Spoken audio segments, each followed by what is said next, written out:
함께 나눌 말씀은 창세기 50장 20절에서 21절까지의 말씀입니다. 오늘 창세기 끝내겠습니다. 창세기 마지막 설교입니다. 함께 봉독하시죠. 당신들은 나를 해하려 하였으나 하나님은 그것을 선으로 바꾸사 오늘과 같이 만민의 생명을 구원하게 하시려 하셨나니 당신들은 두려워 마소서. 내가 당신들과 당신들의 자녀를 기르리이다 하고 그들을 간곡한 말로 위로하였더라. 아멘. 반용부봉이라는 말이 있습니다. 용이 승천할 때 용의 등에 착 달라붙어서 어부지리로 승천하는 봉황의 모습을 가리켜서 반용부봉이라고 하죠. 물론 이 말은 권세자에게 아첨을 하여 떡고물을 챙기는 그런 아부꾼의 모습을 빗대어 자주 쓰는 말입니다. 그런데 저는 이 단어를 볼 때마다 우리 성도의 구원의 현실이 바로 반용부봉이라는 생각을 하곤 합니다. 아무런 자격도 공로도 업적도 없는 무력한 자들이 예수 그리스도의 등에 착 달라붙어서 예수님의 승천에 어부지리로 동행하여 하나님 나라로 올라가는 것, 그것이 구원이니까요. 그래서 반용부봉입니다. 성도는 그렇게 전적인 하나님의 은혜에 의해서 반용부봉의 모습으로 구원을 받게 되는 거예요. 오늘 본문인 창세기 50장에는 바로 그 은혜의 복음, 반용부봉의 복음이 잘 나타나 있습니다. 오늘 본문을 잘 읽어보고 오신 분들은 아시겠지만 창세기의 마지막 장인 50장의 내용은 어떻게 보면 조금 허탈하고 모자라고 어중뛰어 보입니다. 그렇죠? 태초에 하나님이 천지를 창조하시니라로 멋지게 시작한 창세기가 허무하게 어떤 결론도 없이 야곱과 요셉의 죽음으로 끝이 나버리잖아요.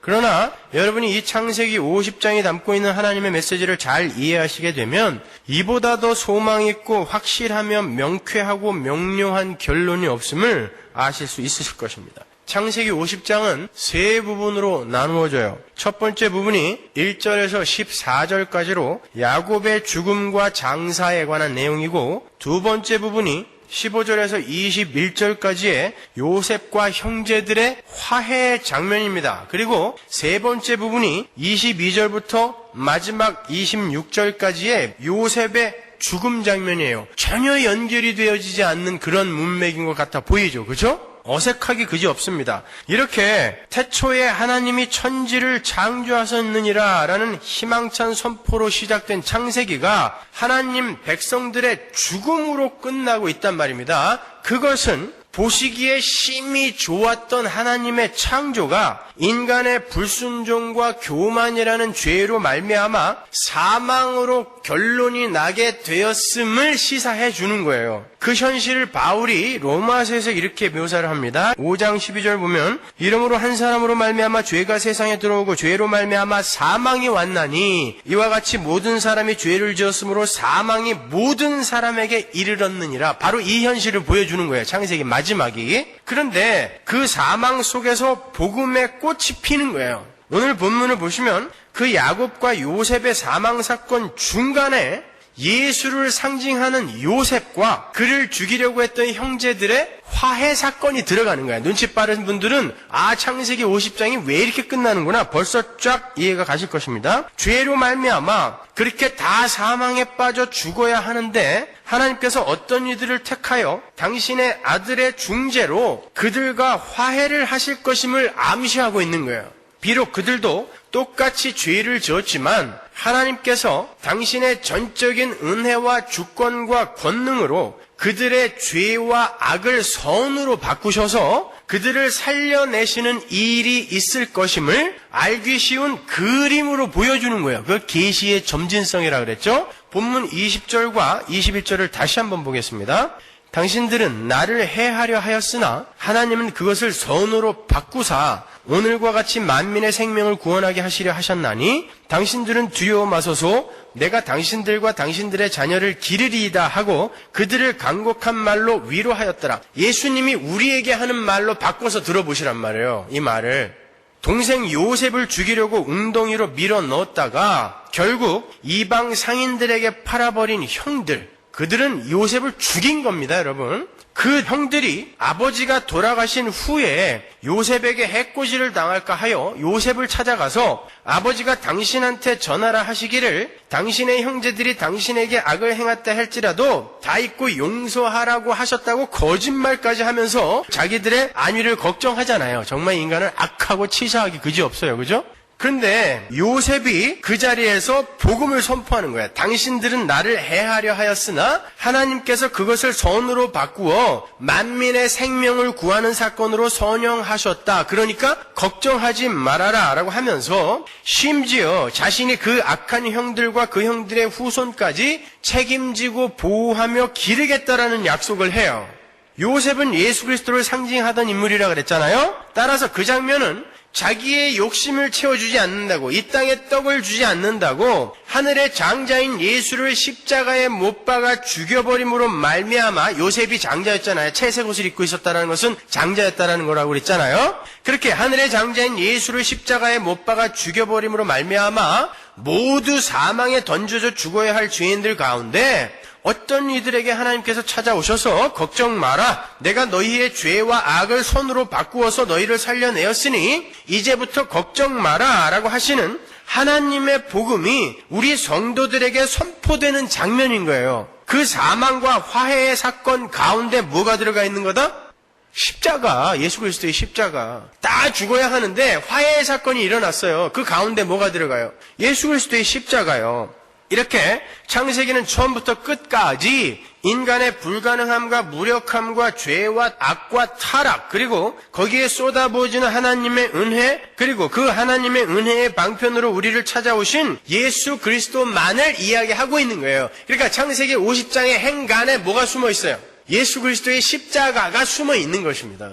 이 창세기 50장의 복음의 메시지는 창세기 1장에서부터 이미 계시가 되어 있던 것이었습니다. 창세기 50장의 이 결론과 창세기 1장의 창세기 서론은 정확하게 같은 것을 이야기하고 있습니다. 창세기의 세 번째 날까지의 창조 기사 속에는 하나님의 언약이 숨어 있는 거라 그랬어요. 다 기억나세요?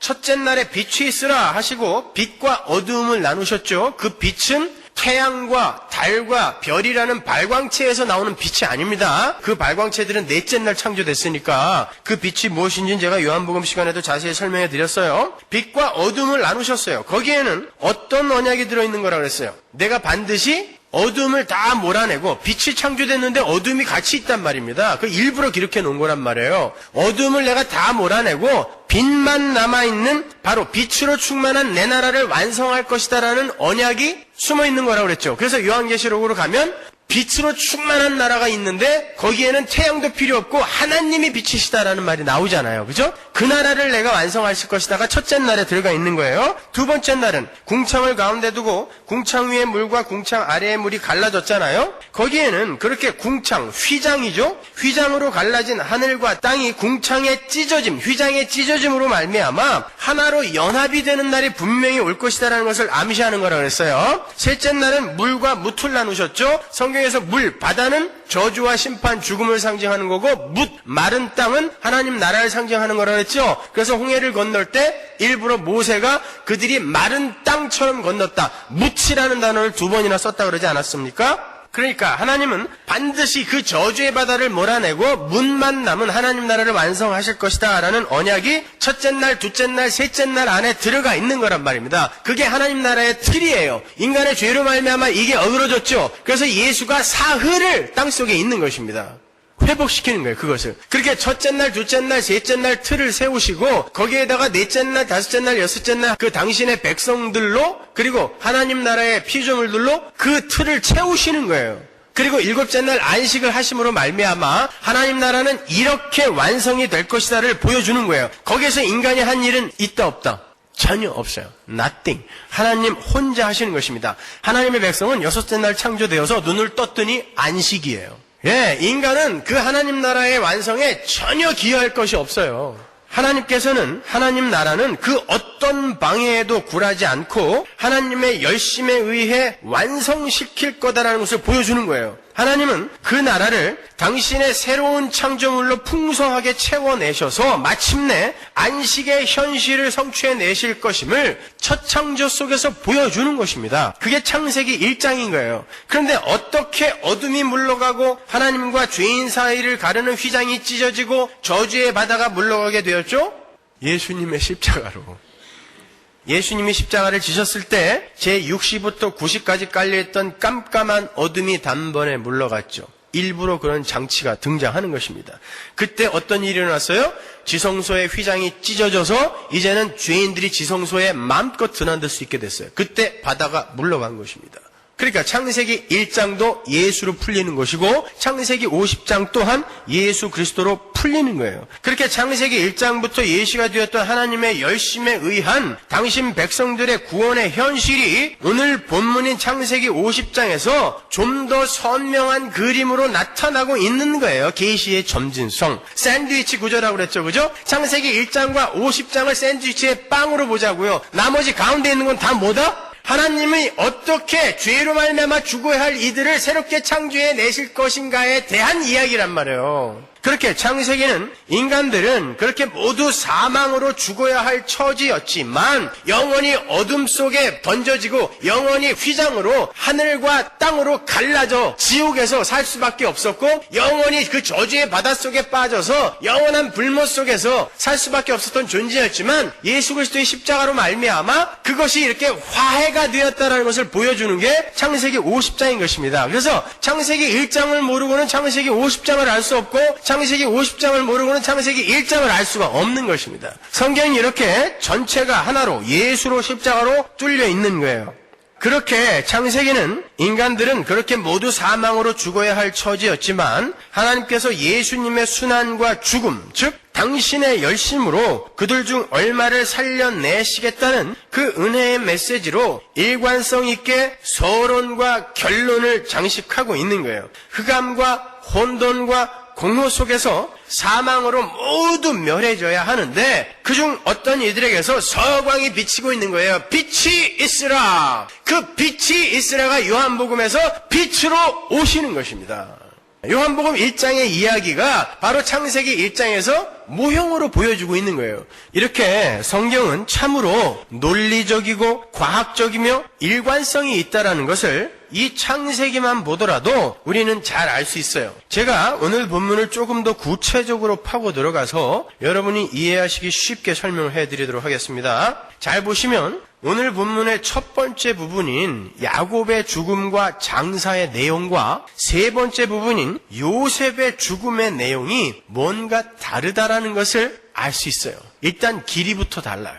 야곱의 죽음과 장사의 내용을 보면 그곳에는 애곡과 애통과 슬픔이 있습니다. 한번 가볼까요? 10절 보세요. 그들이 요단강 건너편 아닷 타장 마당에 이르러 거기서 크게 호곡하고 애통하며 요셉이 아비를 위하여 7일 동안 애곡하였더니 그 땅 거민 가나안 백성들이 아닷 마당에 애통을 보고 가로되 이는 애굽 사람의 큰 애통이라 하였으므로 그 땅 이름을 아벨 미스라임이라 하였으니 애곡, 애통, 슬픔 계속 나오죠. 그죠?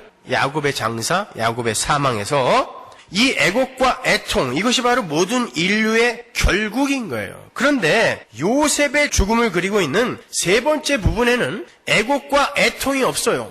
야곱의 죽음에는 애곡과 애통과 슬픔이 천지로 깔려 있습니다. 근데 야곱의 죽음, 장사 바로 다음에 요셉과 요셉의 형제들의 화해 사건이 나오자 요셉의 사망에는 애곡과 애통이 사라져버리더라는 것입니다. 26절 한번 보세요. 이게 창세기 마지막 절입니다. 요셉이 110세의 죽음에 그들이 그의 몸에 향재료를 넣고 애굽에서 입관하였더라. 끝. 이게 끝이에요. 어정쩡하죠. 왜 창세기가 요셉의 장사를 끝까지 묘사를 하지 않고 이렇게 입관해서 어정쩡하게 끝내고 있는지 아세요? 입관해서 끝나고 있잖아요. 관에 넣었으면 어디에 매장을 했다든지 장사를 지냈다든지 등의 이야기가 나와야 하지 않습니까? 그런데 창세기의 끝은 그냥 입관으로 끝나요. 어정쩡합니다. 그것은 창세기는 죽음으로 끝나서는 안 된다는 걸 보여주는 거예요. 하나님 백성들의 죽음은 이 땅에서 끝나는 것이 아님을 암시하는 것입니다. 그래서 창세기가 입관으로 끝나는 거예요. 죄인들은 마땅히 그렇게 세상을 상징하는 애굽에서 사망으로 끝이 나야 하지만 하나님은 아브라함에게 약속하신 바대로 당신의 백성들을 세상에서 꺼내어 약속의 땅으로 이끌어내시고야 마실 것이다라는 하나님의 언약이 있기에 창세기는 사망으로 그렇게 끝나버리면 안 돼요. 거기서 장사로 끝내버리면 안 돼요. 본문 24절과 25절을 보시면 그 이유를 분명하게 알 수 있습니다. 요셉이 그 형제에게 이르되 나는 죽으나 하나님이 너희를 권고하시고 너희를 이 땅에서 인도하여 내사 아브라함과 이삭과 야곱에게 맹세하신 땅에 이르게 하시리라 하고 요셉이 또 이스라엘 자손에게 맹세시켜 이르기를 하나님이 정녕 너희를 권고하시리니 너희는 여기서 내 해골을 메고 올라가겠다 하라 하였더라. 성경은 지금 요셉의 장사를 뒤로 미루고 있어요. 어디로? 가나안으로. 요셉의 장사는 가나안 땅에서 치러질 것이다 라는 말이에요. 지금 요셉은 하나님께서 자기의 증조 할아버지인 아브라함에게 하신 언약을 통해 이르기를 그 아브라함의 후손들이 430년 만에 약속의 땅인 가나안으로 입성을 하게 될 것이라고 명확히 말씀을 하셨기 때문에 그 가나안 땅은 반드시 이스라엘에게 주어질 거고 자신은 해골이 되어서라도 그 하나님의 언약에 동참할 것이라는 것을 믿음으로 보여주고 있는 것입니다. 그 언약은 내가 지금 죽지만 반드시 이루어질 것이다 라는 것을 보여주는 거예요. 자신의 죽음이 끝이 아니다라는 걸 보여주는 것입니다. 그래서 요셉이 그 아브라함의 언약을 기억하고 자기 해골을 반드시 가나안으로 가지고 올라가라고 유언을 남기는 거예요. 요셉은 죽는 순간에도 그 하나님의 언약의 신실함을 믿고 있는 거예요. 성경은 창세기 마지막 장에서 우리에게 바로 요셉의 그 믿음을 요구하고 있는 것입니다. 그래서 어정쩡하게 끝내버리는 거예요. 어떤 믿음이에요? 히브리서 11장 22절로 가보세요. 믿음으로 요셉은 임종시에 이스라엘 자손들에 떠날 것을 말하고 또 자기 해골을 위하여 명하였으며 여러분의 삶 속에서 수많은 임종을 맞고 있어요. 그죠? 육신의 죽음도 임종이지만 여러분이 이 땅에서 겪는 고통 그거 전부 임종입니다. 전부 사망이에요. 그 사망의 현장 속에서 여러분 하나님의 언약을 굳게 붙드는 믿음을 발휘하시라는 이야기예요. 그 이야기를 창세기 50장에 하고 있는 것입니다. 보세요. 실제로 요셉의 장사가 어디서 치러집니까? 여호수아 24장으로 가보세요. 32절. 이스라엘 자손이 애굽에서 이끌어낸 요셉의 뼈를 세겜에서 장사하였으니 창세기 50장이 일로 이어지는 것입니다. 이곳은 야곱이 세겜의 아비 하물의 자손에게 금 100개를 주고 산 땅이라 그것이 요셉 자손의 기업이 되었더라. 이스라엘이 여호수아의 인도로 가나안 땅을 점령한 후에 이게 여호수아 마지막이에요. 마지막 장입니다. 가나안 땅을 점령한 후에 그 약속의 땅에서 요셉의 장사가 치러지는 거예요. 그러니까 창세기 50장의 야곱의 입관과 여호수아 마지막 장 24장의 요셉의 장사는 그대로 이렇게 이어지는 것입니다. 그것은 하나님의 백성들의 죽음은 이 세상에서의 사망으로 끝이 나는 게 아니며 그들의 장사는 하나님이 약속하신 약속의 땅에서 잔치로 치러질 것임을 보여주는 것입니다. 여러분이 이 땅에서 겪고 있는 그 수많은 고통과 고난, 사망은 그걸로 끝이 아니에요. 그게 결론이 아닙니다. 반드시 하나님 나라에서 잔치로 결론이 날 거라는 것을 창세기가 지금 보여주고 있는 거예요. 지금 이스라엘은 가나안 땅을 정복하고 그 땅을 다 나누어 가진 뒤에 기쁨과 찬송과 희열 속에 있는 거예요. 바로 거기에서 요셉의 장사가 치러지고 있단 말입니다. 오늘 본문의 첫 번째 부분인 야곱의 장사에서는 애곡과 애통과 슬픔이 있었지만 요셉의 장사에서는 기쁨과 찬송과 희열이 있단 말이에요. 그 사이에 어떤 일이 있었다고요? 하나님과 그 백성들의 화해 사건, 당신을 죽이려고 했던 그 백성들의 화해 사건이 있었단 말입니다. 그게 뭐다? 십자가. 예수 그리스도의 십자가라는 것입니다. 그게 창세기 50장이에요. 역시 창세기 50장도 예수 그리스도를 설명하고 있는 것입니다. 이렇게 성경은 인간의 무력함과 하나님의 은혜 그리고 예수 그리스도의 십자가의 필연성을 설명하는 데에 총력을 기울이고 있는 책인 거예요. 하나님은 당신의 열심으로 그렇게 사망으로 끝이 나야 할 애곡과 애통의 우리의 장례식을 기쁨과 찬송이 있는 천국 잔치로 바꾸어 주시겠다라는 것을 이렇게 창세기부터 반복하여 계시하고 계세요. 요한계시록으로 가면 우리의 장사가 어떻게 결론이 나게 될 것인지가 잘 그려져 있어요. 계시록 21장 3절 보세요. 내가 들으니 보좌에서 큰 음성이 나서 가로되 보라 하나님의 장막이 사람들과 함께 있음에 하나님이 저희와 함께 거하시리니 저희는 하나님의 백성이 되고 하나님은 친히 저희와 함께 계셔서 모든 눈물을 그 눈에서 씻기심에 다시 사망이 없고 애통하는 것이나 곡하는 것이나 아픈 것이 다시 있지 아니하리니 처음 것들이 다 지나갔음이로라. 여기가 어디예요? 새하늘과 새 땅. 그러니까 창세기 50장 26절은 어디로 이어지는 거다? 요한계시록 21장 마지막으로 이어지는 것입니다, 여러분. 그래서 성도의 죽음이 입관으로 그냥 끝나버리는 거예요. 장사는 새하늘과 새 땅에서 애곡과 애통이 전부 사라진 그곳에서 찬송과 은혜와 사랑과 희열과 기쁨 속에서 치러지게 된다는 것을 보여주는 것입니다. 하나님의 사랑과 하나님의 은혜와 하나님의 권능이 가시화되어 나타난 예수 그리스도의 화해의 십자가 앞에서, 그 십자가 앞에서 애곡과 애통의 사망이 죽어버린 거예요. 적어도 성도에게 닥쳐올 사망은 거기서 죽어버린 것입니다. 그래서 존 오웬 목사님의 책 제목 중에 뭐가 있어요? Death of Death in Death of Christ. 예수의 죽음 안에서 죽은 죽음, 사망. 여러분의 사망은 거기서 다 죽어버렸습니다. 그런데 여러분의 삶 속에 나타나는 그 사망의 증상들, 고통, 슬픔, 질병, 가난, 이건 다 뭐냔 말이에요? 신기루입니다, 여러분. 그게 결론이 아니에요. 절대 결론이 아닌 것입니다. 예수 그리스도의 죽음 안에서 애곡과 애통의 사망, 여러분의 애곡과 애통의 사망은 다 죽어버렸어요. 이미. 그리고 우리에게 다시는 애통하는 것이나 곡하는 것이나 아픈 것이 없는 하나님 나라가 주어진 거예요. 믿음으로 우리는 그 나라를 소망하고 기대하며 오늘을 밟고 서는 성도들인 것입니다. 우리는 이제 그 무시무시한 사망까지도 이기고 감히 사망아 너의 쏘는 것이 어디 있느냐, 사망아 너의 이기는 것이 어디 있느냐 하고 사망을 조롱하며 살 수 있는 자들이 된 거예요. 이제 여러분은 사망의 권세에 짓눌려서 그렇게 이리저리 휘둘리며 사시는 분들이 아니라 사망을 밟고 이기며 사실 수 있는 분들이 된 거예요. 어떻게? 예수 그리스도의 십자가 공로로. 사망이 여러분을 좌지우지할 수 없어요. 따라서 가난이나 질병이나 멸시, 천대, 억지, 슬픔, 고통, 눈물, 천재지변 등의 사망의 증상들이, 그건 전부 사망의 증상들이잖아요. 그 사망의 증상들이 여러분을 절망케 하고 분노케 하게 용납해서는 안 되는 거예요.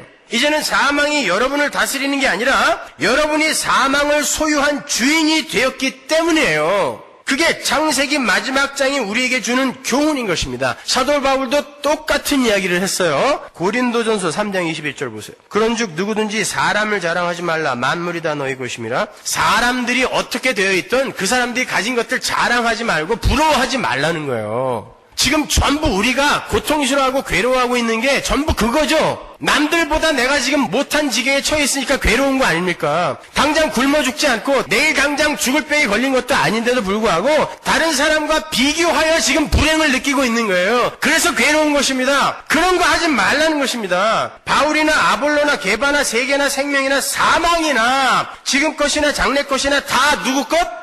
너희 것.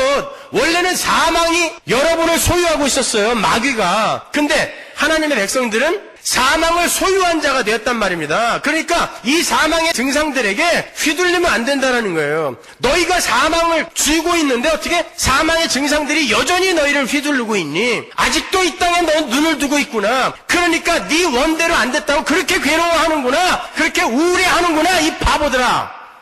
바울이 그 이야기 하는 것입니다.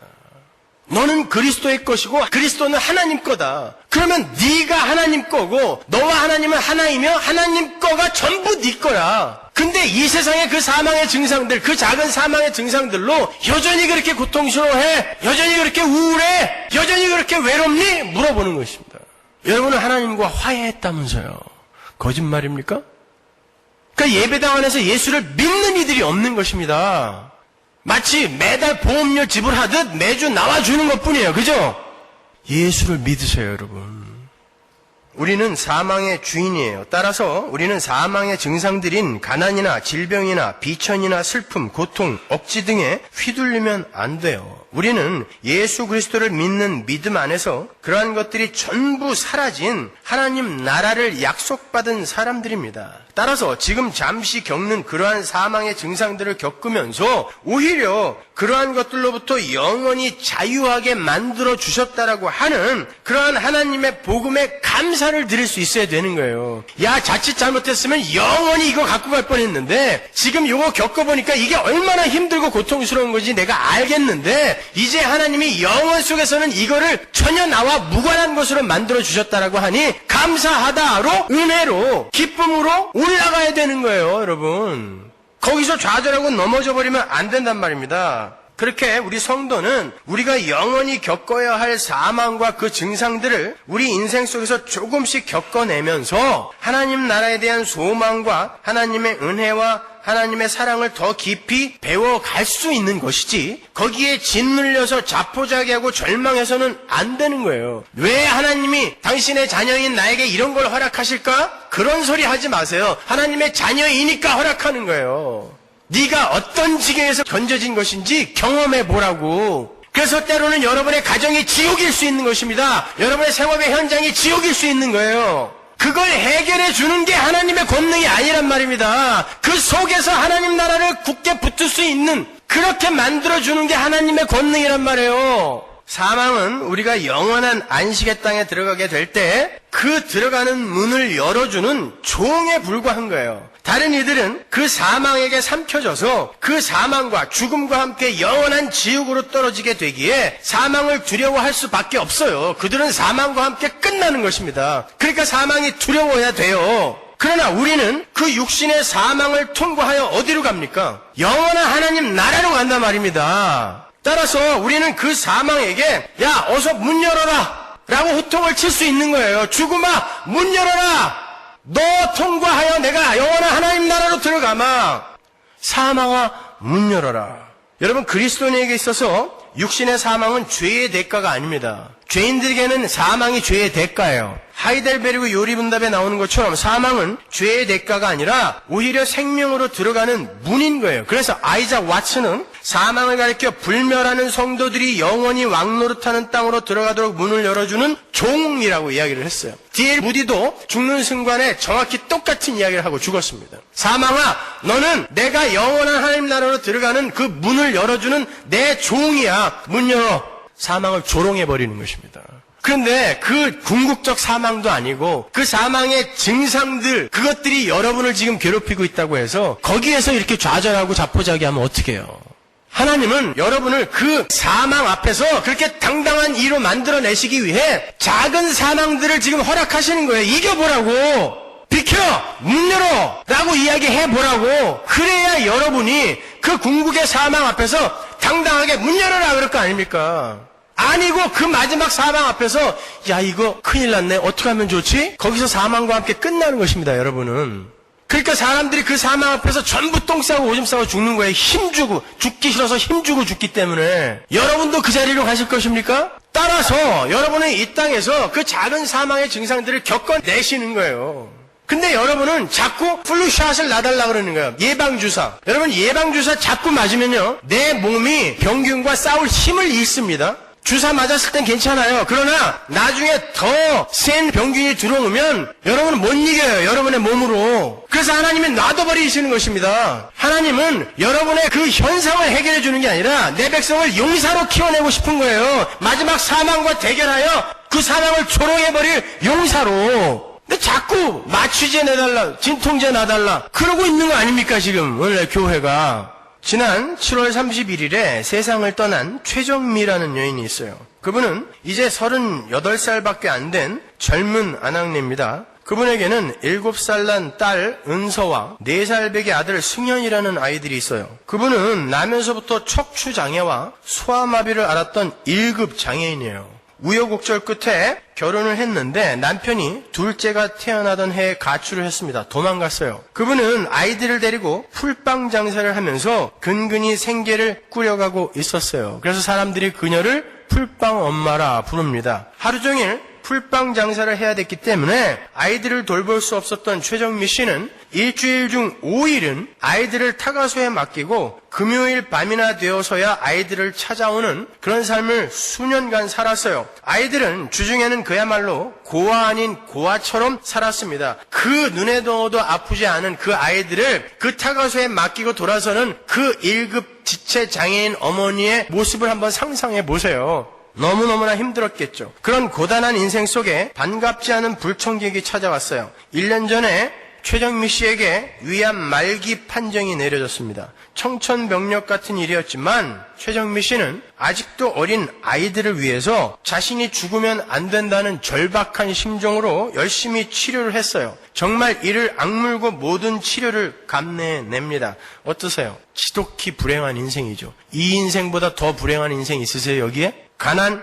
장애, 이혼, 위암, 사람들의 멸시, 위의 70%를 잘라낸 최정미 씨는 항암 치료를 받으면서도 그 와중에 풀빵 장사를 계속 해야 했습니다. 항암 치료를 받고 있는 말기암 환자가 한국의 그 한겨울 추위, 그 추위에도 아랑곳하지 않고 하루 종일 서서 풀빵을 팝니다. 그게 유일한 생계 수단이었기 때문에 그래요. 금요일 저녁이면 아이들이 엄마의 풀빵 리어커로 달려와요. 두 아이는 풀빵을 하나씩 물고 일주일간 못 본 엄마에게 붙어서 떨어질 줄을 몰라요. 7살, 4살짜리. 금년 설날 최정미 씨는 떡국을 끓여서 아이들과 함께 밥상에 앉았어요. 아이들은 오랜만에 엄마와 함께하는 식사 시간이 마냥 즐겁기만 합니다. 그런데 최정미 씨는 3번째 항암 치료를 받고 있는 중이었고 이미 암이 임파선과 다른 장기로 모두 퍼져 있었으며 복수가 가득 차 있었기 때문에 그녀는 떡국을 목으로 넘길 수가 없는 상태였어요. 넘기는 즉시 전부 토해냅니다. 그런데 어린 딸 은서와 승현이가 맛있으니까 엄마도 어서 먹으라고 하면서 엄마의 입에 떡국을 한 숟갈씩 떠서 집어넣어 줬어요. 최정미 씨는 아이들이 떠먹여준 떡국을 씹으면서 그만 눈물을 터뜨렸습니다. 그런 아이들을 두고 먼저 떠나야 하는 자신의 현실을 생각하면서 펑펑 눈물을 흘렸어요. 아이들이 너무 사랑스럽고 소중한데 자기가 먼저 떠나면 아무도 그 아이들을 돌봐줄 사람이 없다는 것을 그 누구보다도 잘 알고 있었기 때문에 그래요. 아이들도 그 엄마를 끌어안고 펑펑 웁니다. 참으로 기특한 것이 7살짜리 딸 아이 은서가 타가소의 아이들이 모두 잠이 들 때를 기다렸다가 모두 다 잠이 든 것이 확인이 되면 늘 일어나서 엄마를 위해 기도를 합니다. 하나님, 우리 엄마 이제 더 이상 병원에 다니지 않게 해주세요. 하루속히 엄마가 나와서 우리 세 식구 함께 모여서 살게 해주세요. 정말 소박한 기도죠, 그죠? 그 극심한 고통과 외로움과 가난과 배고픔 속에서 아이가 너무 일찍 자라버린 거예요. 여기에 무슨 욕심이 개입되어 있습니까? 최정미 씨도 하나님께 기도를 했습니다. 하나님, 제가 살아야 하는 건 제 욕심이 아닙니다. 제가 살아야 하는 것은 우리 아이들에 대한 책임이며 의무입니다. 하나님, 암으로 인한 이 고통을 평생 지고 가도 좋으니까 아이들과 함께 있게만 해주세요. 그런데 하나님은 지난 7월 31일 1년 만에 최정미 씨를 불러가셨어요. 지지리도 복도 없는 인생이 하나님의 침묵 속에서 결국 죽어버린 것입니다. 하나님이 좀 매몰차다 싶지 않으십니까?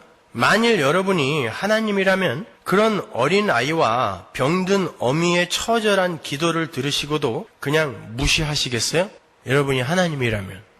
그렇다면 하나님은 우리보다도 정이 없는 그런 차가운 분입니까?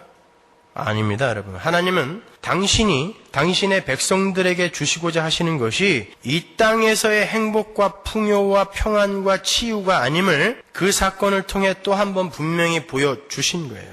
그 여자가 믿음이 부족해서라고 함부로 말씀하지 마세요. 믿음이 좀 더 좋았으면, 좀 더 믿음이 강했으면 하나님이 그 여자 고쳐주셨을 거라고 함부로 말씀하지 마십시오. 기도를 더 많이 안 해서 그래, 아니 믿음이 부족해서 그래, 이따위로 함부로 말씀하지 마세요. 그녀에게 믿음이 조금만 더 있었으면, 기도를 더 열심히 했으면 병이 나았을 거야, 이렇게 함부로 말씀하지 마시란 말입니다. 우리의 생각에는 하나님께서 최정미 씨와 7살짜리 딸 은서의 기도를 들으시고 그녀의 병을 고쳐주셔서 행복하게 한평생 살게 하시는 것이 하나님다운 것이라고 생각할 수 있습니다. 그래봐야 가난한 풀빵 장수, 척추장애, 소아마비 환자인 최정미 씨가 몇 년이나 행복할 수 있을 것 같으세요? 앞으로 40년? 50년?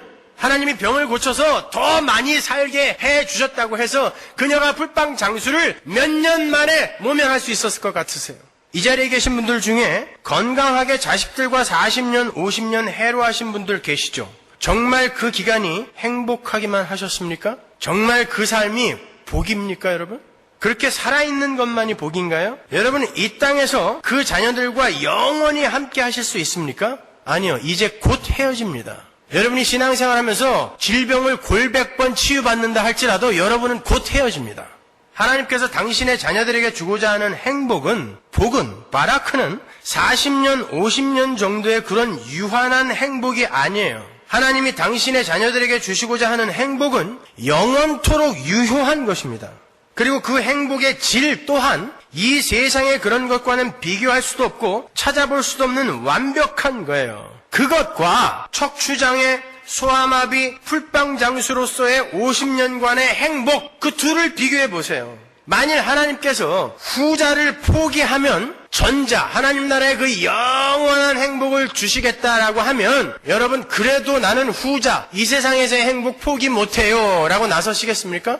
하나님은 최정미 씨의 병을 고쳐주어 앞으로 한 50년간 그녀가 그녀의 자녀들과 행복하게 사는 것과는 비교도 할 수 없는 영원한 행복과 영원한 평화와 영원한 안식을 그녀와 그녀의 가족들에게 선물하시기 위해 사망과 사망의 증상들을 그녀의 가정에 허락하신 거예요. 하나님은 그러한 사건들을 통하여 하나님의 백성들은 그러한 무시무시한 사망과 사망의 증상 속에서도 하나님의 은혜의 권능으로 하나님을 저주하거나 원망하지 않을 수 있으며 그분을 떠나지 않을 수 있으며 그 어떤 것도 하나님의 백성들의 천국 입성을 막을 수 없다는 것을 만천하에 보여주신 것입니다, 여러분. 내가 붙들고 있는데 암이 내 백성을 빼앗아갈 수 있을 거라 생각하느냐? 니들이 생각하기에는 이가 나를 곧 떠날 것 같지? 봐라! 보여주시는 것입니다. 그까지 사망이 내 백성을 나에게서 빼앗아갈 수 있을 것 같으냐? 그렇다면 내가 권능 있는 존재가 아니다.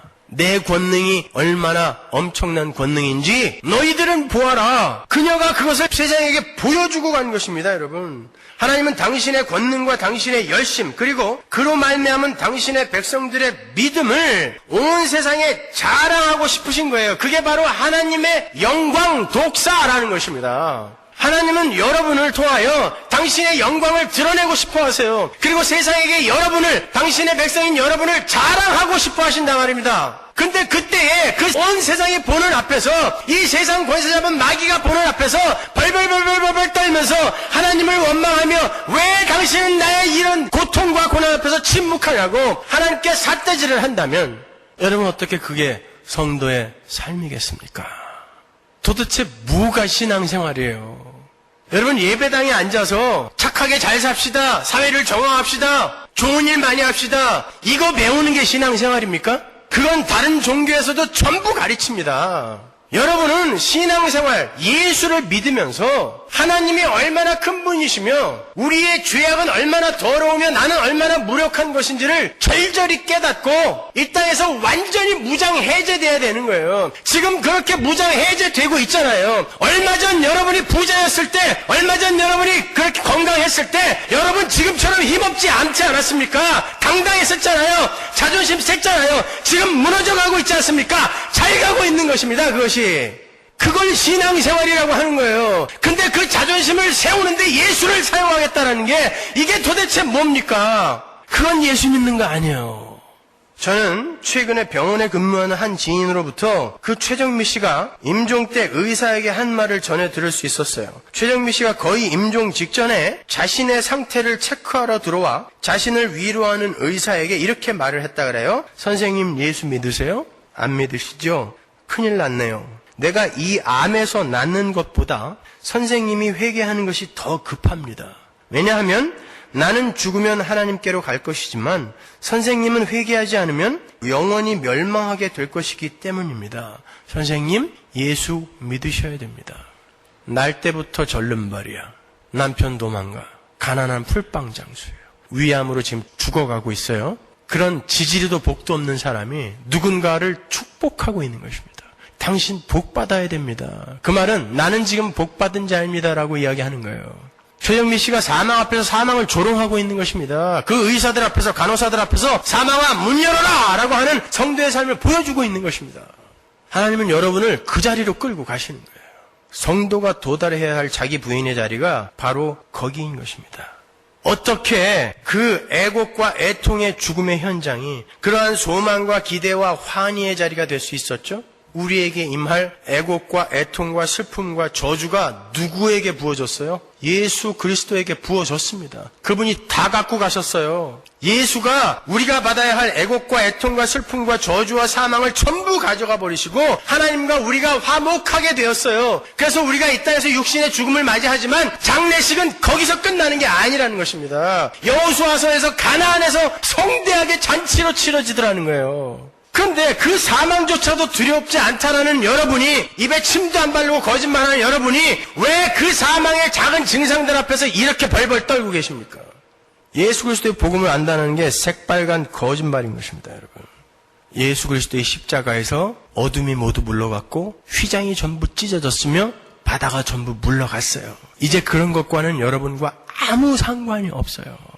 아무 상관이 없어요. 지금 여러분에게 닥친 고난들 있죠? 그런 어려운 사건들, 여러분들에게 지금 작별 인사하러 온 것입니다. 왜? 영원 속에서는 그런 것들이 여러분에게 범접을 못해요. 그래서 그러한 사망의 증상들이 여러분에게 와서 야, 내가 영원히 너에게 이 맛을 좀 보여주려고 그랬는데 하나님이 못하게 하시니 작별 인사하러 왔다. 찾아온 거라고 생각하십시오. 이제 그걸로 끝입니다, 여러분. 그까짓 거 잠시 겪어주세요. 이겨내십시오. 짓밟고 일어나세요. 큰 문제들 품어안고 여기저기 돌아다니면서 머리 디밀고 안수해달라고 그딴 짓 좀 하지 마세요. 그게 무엇들한 짓입니까? 그렇게 예수께서 우리의 모든 애곡과 애통과 슬픔과 저주를 전부 받아 죽으심으로 말미암아 우리가 이렇게 하나님과 화목하게 되어 이 세상의 사망과는 아무 상관없는 자가 되었다는 사실은 바로 그 앞장인 창세기 49장에도 자세히 나와 있어요. 창세기 49장 10절을 보시면 홀이 유다를 떠나지 아니하며 치리자의 지팡이가 그 발 사이에서 떠나지 아니하시기를 실로가 오시기까지 미치리니 그에게 모든 백성이 복종하리로다. 이건 야곱이 유다에게 준 축복의 유언이죠. 여기에서 실로는 지명입니다. 그런데 야곱은 실로가 오시기까지라고 그 실로를 마치 인격체처럼 표현을 하고 있어요. 예레미야서로 가면 실로가 어디인지 잘 나와 있습니다. 예레미야 7장 12절 보세요. 너희는 내가 처음으로 내 이름을 둔 처소 실로에 가서, 그죠? 분명히 장소죠. 내 이름을 처음 둔 실로에 가서 내 백성 이스라엘의 악을 인하여 내가 어떻게 행한 것을 보라. 실로는 보시다시피 하나님께서 하나님의 이름을 처음 두고 지으신 하나님의 장막 옛 성전을 의미하는 거예요. 그게 실로입니다. 근데 하나님께서 그 첫 장막을 떠나가세요. 시편 78편 56절 보세요. 그럴지라도 저희가 지존하신 하나님을 시험하며 반항하여 그 증거를 지키지 아니하며 저희 열조같이 배반하고 괴사를 행하여 속이는 활같이 빗가서 자기 산당으로 그 노를 격동하며 저희 조각한 우상으로 그를 진노케 하였음에 하나님이 들으시고 분내어 이스라엘을 크게 미워하사 실로의 성막 곧 인간의 세우신 장막을 떠나시고, 하나님께서 당신의 이름을 두신 처음 장막에서 떠나시는데 그 이유가 뭐예요? 당신 백성들의 패역 때문이다 라고 이야기를 해요. 하나님께서 당신의 이름을 처음 두신 아담이라는 존재가 타락을 하자 하나님께서 그를 떠나셨잖아요. 그리고는 두 번째 아담이 와서 우리를 품어안고 우리를 두 번째 아담 예수로 만들어주신 바로 그 이야기를 하는 것입니다. 그게 창세기 49장에 벌써 나와 있는 거예요. 그러니까 실로란 성막, 옛 성전이며 율법이며 죄 지은 첫 창조 때의 아담을 상징하는 거예요. 그런데 참된 실로이신 예수가 오셔서 자, 성막이라든지 율법이라든지 죄 지은 아담이 전부 예수께로 인도하는 몽학 선생들이었단 말입니다. 그런데 참 실로인 예수가 와서 그 모형들의 실체인 원형인 예수가 와서 이 실로가 율법이며 이 세상의 힘과 자신의 힘을 의지하여 하나님께 행복에 도달하려고 하는 인간들의 모든 시도 유대주의를 이야기하는 거거든요. 그것을 밟아 뭉개고 전부 부숴버리고 참 실로가 오셔서 우리를 구원해 내시는 거예요. 우리가 아무것도 할 수 없기에 하나님의 이 유한한 자원을 갖고 있는 우리에게 그걸 맡기면 우리는 율법을 열심히 지키고 제사나 열심히 지내는 그러한 것들로 행복에 도달하려고 구원에 도달하려고 할 것이 뻔하기 때문에 그걸 전부 부숴버리고 진짜 참 성전인 예수가 이 땅에 오시는 것입니다. 그게 야, 옛 성전 헐어버려라. 3일 만에 내가 다시 세우리라. 그래놓고 그 성전은 성전된 자기 자신을 가리키는 거라고 요한복음 우리 공부할 때 배웠잖아요. 그 이야기 하는 거예요. 실로 이야기는. 예, 그렇게 우리는 예수 그리스도의 은혜, 그 실로가 되셔서 오신, 그래서 그 실로, 완전히 파괴되어 죽어야 하는 그 첫 실로가 되셔서 완전히 하나님에 의해 처참하게 저주받아 죽어버리고 우리를 품어안고 다시 살아나신 예수에 의해 이렇게 하나님과 화목하게 되었고 사망과 관계없는 자가 되어버렸어요. 따라서 여러분은 이 세상의 그런 사망과 사망의 증상들과 무관한 존재로 자꾸 성숙되어져 가야 되는 것입니다. 그걸 신앙생활이라고 해요. 우리가 신앙생활 동안에 할 일이 바로 그것입니다. 그걸 거룩이라고 해요. 그걸 신의 성품이라고 이야기하는 것입니다. 그걸 열매 맺는 것이라고 이야기하는 것입니다. 다시 한번 말씀드리지만 예수를 믿는다고 하면서 예수를 이용하여 너희들의 소원을 이룰 수 있다, 너희들이 원하는 행복을 찾을 수 있다라고 가르치는 건 마귀의 속삭임입니다. 마찬가지로 이 중에 여러분이 예수의 이름을 부르면서 여러분의 필요와 소용을 따라 이 자리에 나와 있다면 여러분은 신자 아닙니다. 어차피 마지막 예배인 거 털어버릴 거 다 털어버리고 가야 돼요. 한 20명만 와도 괜찮아요. 신자 아닙니다. 여러분 안에 그러한 기대가 조금이라도 있다면 하루속히 던져버리세요. 그게 여러분의 목적이 되어서는 안 돼요. 그거 아닙니다. 신앙생활은 그렇게 저급한 거 아니에요, 여러분. 그렇게 예수님이 실로가 되셔서 죽으시고 장사된 바 되셨으며 장사된 지 사흘 만에 다시 살아나심으로 우리의 사망이 전부 날아가 버린 거예요. 왜 예수님이 나인성 과부의 아들이나 야이로의 딸이나 죽은 나사로의 애국의 현장에서 그들을 살려내시는 표적을 보여주셨는지 아시겠죠? 그건 단순히 죽은 사람 살려낸 게 아니라 구원이, 복음이 뭔지를 보여주시는 것입니다. 창세기 50장의 그 이야기, 이렇게 어정쩡하게 끝난 이야기가 어떻게 결론이 나게 될지를, 내가 옴으로 말미암아 어떻게 결론이 나게 될지를 보여주는 거예요. 그러나 그것이 끝이 아니에요. 그들도 죽었습니다. 야이로의 딸 아직도 살아있어요? 나인성 과부의 아들이 아직 살아있습니까? 나사로 얼마 후에 무덤으로 다시 들어갔습니다. 그러나 여러분은 그들과는 달라요. 여러분은 죽지 않습니다. 나를 믿는 자는 죽어도 죽지 않고 살아서 나를 믿는 자는 영원히 죽지 않아요. 여러분은 사망과 관계없는 자들이 되어버렸기 때문에 그렇습니다. 그게 교회의 엄청난 특권인 거예요. 그런 구원을 받은 이들이 도대체 무엇 앞에서 그렇게 일희일비하며 좌절하며 절망하며 그렇게 하시겠습니까, 여러분? 여러분은 고통과 고난 속에서 그런 작은 사망의 증상들 속에서 나는 이까짓 것으로 안 죽어, 나는 너한테 안 줘, 왜? 내가 주인이거든을 보여주시는 거예요. 그러기 위해서는 여러분이 말씀 위에 굳게 서 있어야 돼요. 어디 일주일에 한번 어정쩡하게 대충 예배당에 한번 나와주고 그런 사망과 대적을 할 수 있을 것 같으세요? 절대 그럴 수 없습니다. 여러분은 백전백패해요, 사망에게. 하나님은 내 백성은 그렇게 연약하게 놔둘 수 없다라는 마음으로 여러분 삶 속에 작은 사망들을 허락해 주시는 거예요. 그때 이기시란 말입니다, 여러분. 지금 저는 그 사망과 사망의 증상들이 이제 예수 그리스도의 은혜로 말미암아 여러분과 전혀 관계가 없어졌다라고 말씀드렸어요. 그렇다면 지금 여러분에게 닥친 그 사망의 증상들은 뭐다? 작별 인사하러 온 거라니까요. 여러분이 이 인생 다 겪고 사망이라는 문을 딱 통과하는 순간 걔네들은 못 쫓아와요. 이제 그 문 못 통과한단 말입니다. 그래서 이 세상에서 지금 작별 인사하고 있는 거예요. 하나하나 겪어내면서 보내버리세요. 하나님 나라와 하나님의 은혜를 가르치기 위한 교보제인 거예요. 훈련용 교보제. 누구는 좀 강하고 누구는 좀 약하고 그렇게 보이죠? 아니요. 각자가 느끼는 고난은 똑같게 느낍니다, 여러분. 내 손에 손톱 밑에 가시 하나 들어간 거 태산을 지고 있는 내 옆 사람의 고통과 똑같습니다. 나만 이렇게 고통받고 있다고 생각하지 마세요. 하나님의 백성들 모두는 바로 그 해체 작업을 거치게 되어 있어요, 여러분. 다시 한번 말씀드립니다. 그 사망의 증상들이 여러분에게 지금 왜 왔다? 작별 인사하러 왔어요. 아쉽다. 너와 함께 영원히 있으려고 했는데 하나님이 그렇게 못하게 하시는구나. 아쉽다. 즐겁게 손 흔들어 주세요. 그냥 울고불고 하면서 이 상황 바꿔달라고 하나님 앞에 그렇게 애골복골하지 마세요. 여러분 미저리라는 영화 보셨죠? 그 미저리에 나오는 앤이라는 여자가 그 소설가를 납치해다가 꽁꽁 묶어놓고 두들겨 팹니다. 햄머로 발목까지 부러뜨리죠. 왜 내가 원하는 대로 소설의 마지막을 끝내지 않았냐는 거예요. 그리고 자기 앞에서 그 소설을 쓰라고 그러죠. 다시 다 찢어버리고 다시 써 그런다고요. 그 미저리 보면서 어떤 생각 들었어요? 정말 스크린으로 뛰어 들어가서 한 대 때려주고 싶더라고요. 여러분 우리가 바로 지금 하나님 앞에서 그러고 있는 거예요. 하나님 꽁꽁 묶어놓고 내가 원하는 대로 다시 써. 왜 내 인생의 시나리오를 이따위로 쓰는 거야? 다시 써!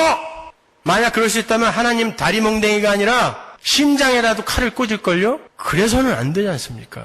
하나님이 쓰신 대로 쫓아가는 거예요. 그러다 보면 여러분이 하나님이 원하시는 장성한 분량까지 자라있게 되는 것입니다. 반용부봉 뭐예요? 우리는 그렇게 면목 없이 예수님의 등에 업혀서 하나님 나라에 이미 입성을 하게 된 수지맞은 성도들인 거예요. 그 애곡과 애통의 사망을 잔치로 바꿔주신 하나님의 은혜와 사랑을 굳게 믿고 잠시 여러분에게 닥쳐온 고난과 고통의 시간을 잘 이겨내세요. 여러분의 장례는 하나님 나라에서 잔치로 치러질 것입니다. 거기서 한잔 하십시다, 여러분. 기도하겠습니다.